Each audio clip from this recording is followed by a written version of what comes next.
Bonjour aux parieurs et aux amateurs de MMA, et adieu à ceux qui espèrent que je sache lire l'avenir dans les entrailles de sanglier, et sur ce, passons à l'analyse du combat. Page fait 1m91 pour 201 cm d'allonge, il est orthodoxe, aussi il a surtout une droite puissante, il sautille beaucoup et parfois saute.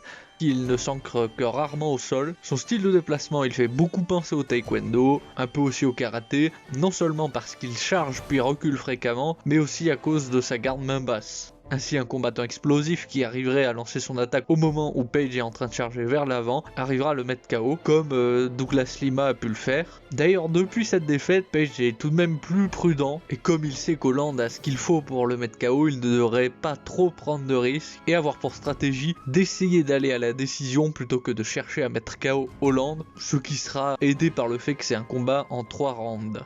Holland fait 1m91 pour 206 cm d'allonge, il est orthodoxe, ainsi il a surtout une droite puissante, il est posé sur ses appuis mais les contres ne sont pas son fort, alors que c'est la qualité cruciale à avoir pour mettre Page KO. Jusqu'à maintenant, il n'a jamais fait preuve de stratégie avec ses déplacements, il a tendance à improviser sans trop s'adapter à l'adversaire. Globalement, ses combats ils peuvent se résumer à il avance sur l'adversaire quand il attaque et il remonte sa garde, secours et recule quand il est sur la défensive, ce que Maddalena a exploité en lui mettant la pression. Comme Page, il est le plus à l'aise dans un combat se déroulant au centre de l'octogone. Enfin, sa garde main haute, elle est clairement supérieure à celle de Page, qui compte entièrement sur ses déplacements et ses esquives du haut du corps pour se protéger.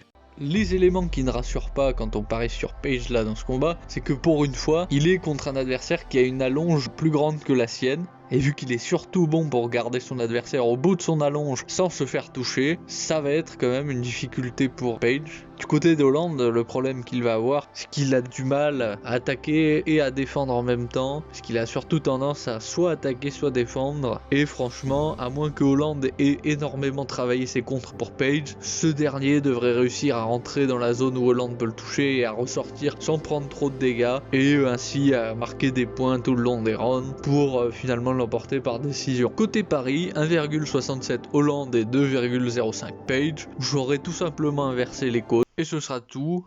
Comme d'habitude, étant pris en otage par l'algorithme, je suis obligé de vous dire, mettez un pouce bleu, abonnez-vous, activez la cloche des notifications. C'est dans le contrat tacite, ça.